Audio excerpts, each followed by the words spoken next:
umuntu yigeze kudusanga ku rusengero, hanyuma yari umushyitsi. Icyo gihe hari kuwa gatandatu buracyari ku cyumweru, nuko abantu baramwakira neza, aratubwira ati ngewe ndi umukristo, iwacu ni Cyangugu. Nuko abantu baramushyikiriza, barambwira bati uyu mushyitsi wacu rero umuganiriza kuko ejo ku cyumweru azateranira hano. Nuko turaganira, yari umuntu mbese w'umusirimu, turaganira. Hanyuma tumaze kuganira, mubwira ibikorwa dufite ku rusengero, ko dushaka kubaka urusengero rugezweho, mubwira plani zose dufite. Noneho maze kuzimubwira, buracyari ku cyumweru, nuko iteraniro riratangira. Rimaze gutangira, yaka umwanya wo gushima Imana. Nuko ashima Imana, arangije ahita ajya mu mwuka, arahanura. Arangije guhanura, aravuga ati mwumva uko Uwiteka avuze. Uwiteka aravuze ngo hano agiye kuhubaka urusengero rugezweho. Uwiteka aravuze ngo hano agiye kuhakora ibitangaza. Mbese atangira kuvuga za purane zose namubwiye, atangira kubereka ukuntu Uwiteka agiye kuzicishamo. Nuko rero ahantu nari ndi mu rusengero, nkajya mbona abantu buzuye umwuka, barimo bariterera hejuru bati amen amen amen amen, ariko ntibakamenye yuko arimo arababwira, arimo arabahanurira ibintu twavuganye nimugoroba. Ariko njyewe aho narindi ndavuga ni ukuri, nari ntarabona abahanuzi b'ibinyoma. Uyu ni umuhanuzi w'ibinyoma. Icyo gihe nahise nsohoka mu materaniro ndigendera, ariko numva birambabaje cyane. Reka rero dusome ijambo ry'Imana tudatinze. Turisome muri Matayo ibice 7, turasoma ku murongo wa 21. Aravuga ngo umuntu wese umbwira ati mwami mwami, si uzinjira mu bwami bwo mu ijuru, keretse ukora ibyo data wo mu ijuru ashaka. Haleluya bene data. Nabasuhuza abantu bakurikiye uyu muyoboro witwa Umukiza Gospel, aho mukurikiye muri mu mpande zitandukanye nke z'isi. Ndabashuhuje cyane, ndabahobeye. Imana ibahe umugisha. Haleluya. Yesu rero nuko igihe kimwe ngo ari hamwe n'abigishwa be. Yesu rero yari afite abigishwa benshi, ku buryo ku munsi abigishwa babaga bari kumwe nawe hari igihe bageraga mu 20,000. Haleluya. Yesu rero ntabwo yari afite abigishwa 12 gusa, yari afite abigishwa benshi bamukurikira ibihe byose. Haleluya.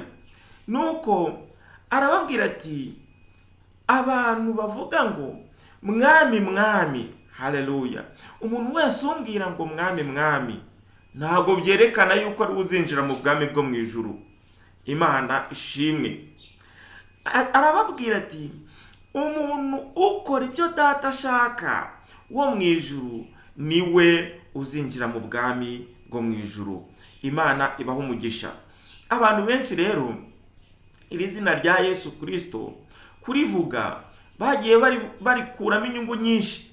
Bamwe barikora nka business, abandi izina rya Yesu Kristo barikoresha biba abantu, abandi izina rya Yesu Kristo bakarikoresha besikoroka abantu, abandi izina rya Yesu Kristo bakarikoresha bayobya abantu. Rero bene data, reka mbabwire, abantu bavuga izina rya Yesu, abantu bavuga ngo mwami, abantu bamubona bahora mu masengesho, abantu mubona bahora bavuga mwami, ibyo ngibyo ntabwo ari cyo kimenyetso cyerekana yuko bazinjira mu bwami bwo mu ijuru.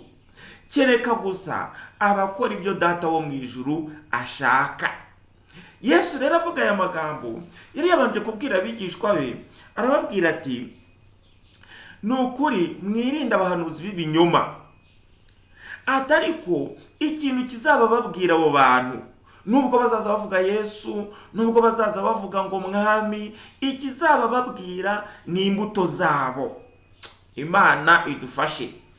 Igihe kimwe nari ndi mu gihugu cy'amahanga, nuko njya gusengera ahantu bavugaga ngo mwami mwami, bavuga izina rya Yesu, numva ndafashijwe njya gusengerayo. Noneho igihe kimwe numva nshaka gusenga, numva nshaka kurara mu rusengero nsenga. Nuko ndagenda ngezeyo njya kwaka urufunguzo kwa pasiteri barambwira bati pasiteri ari mu rusengero niho araye ari gusenga, tubwo genda uramusangayo. Nanjye ndagenda ngezeyo, urusengero nsanga nirufunze, ninjira nk'umuntu wisanga. Ngezeyo nsanga pasiteri aryamye mu rusengero, aryamanye n'umukobwa w'umudiyakonikazi. Ndavuga nese uyu ni wabo pasiteri ujya utubwiriza tugafashwa?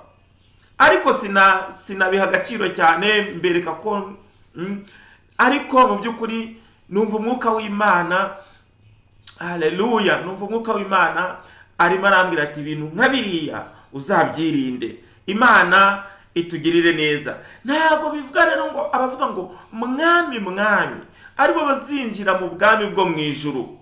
Ndetse bariya bantu wowe usuzugura wasanga aribo bafite Imana muri bo. Haleluya.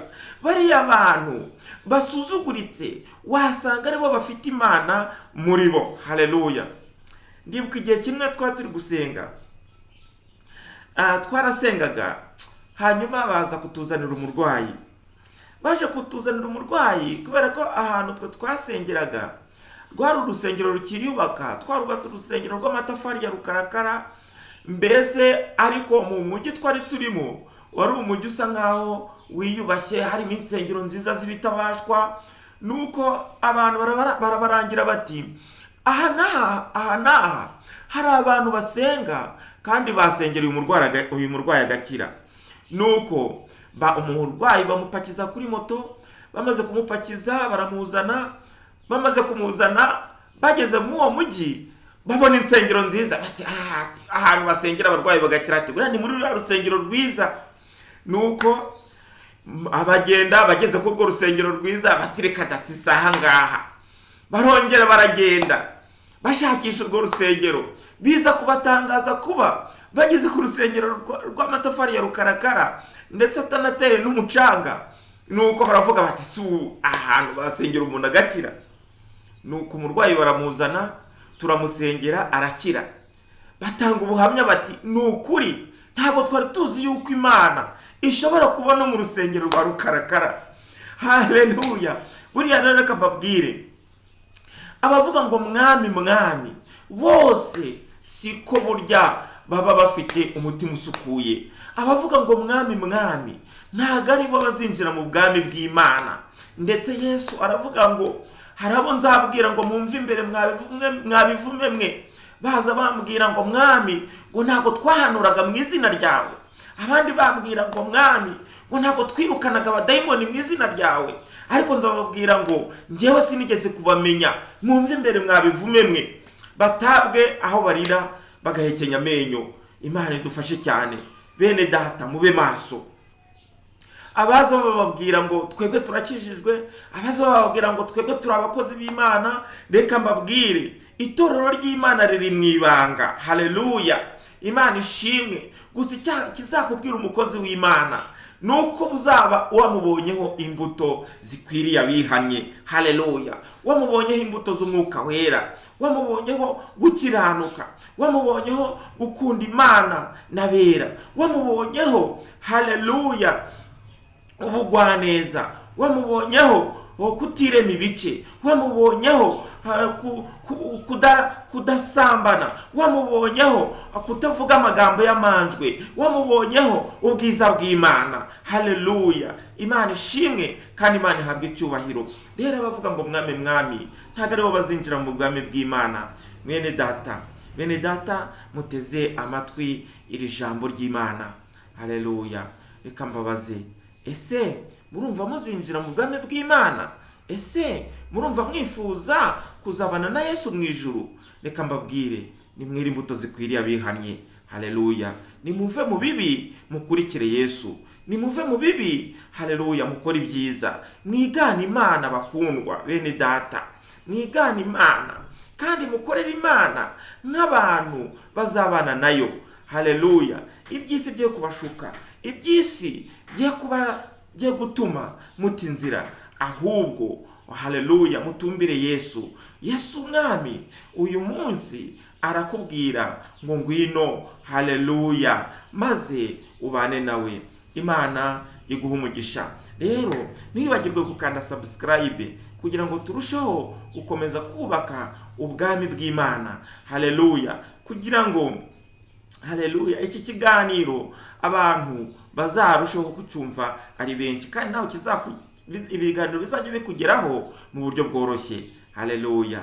Imana niguha umugisha kandi Imana ibane nawe. Komeza rero ubane natwe mu izina rya Yesu Kristo. Nshuti rero wumvaga iri jambo ry'Imana, reka ngusengere. Haleluya.